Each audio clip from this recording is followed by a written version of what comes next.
ay rated SPG. Striktong patnubay at gabay ng magulang ang kailangan. Maaaring may masiselang tema, lengguwahe, karahasan, sexual, horror o droga na hindi angkop.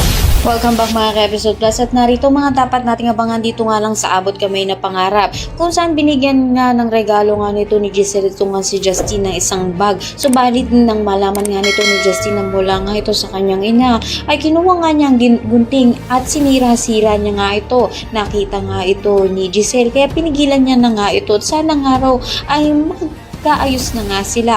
So barit iharap-harapan nga sinabi nga nito ni Justine na hindi nga magiging maayos silang dalawa.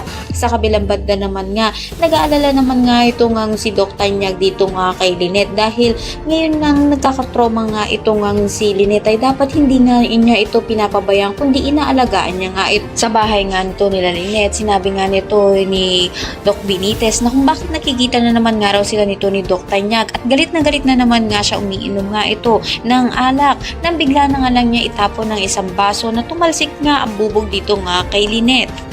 Abangan nga natin ang pag-atake na naman nga ng pagsiselos nga nito ni Doc Benitez at simula na naman nga na masasaktan niya nga ito nga si Lynette. Kaya naman pakatutukan natin mga susunod na kabanata. Maraming salamat sa panood.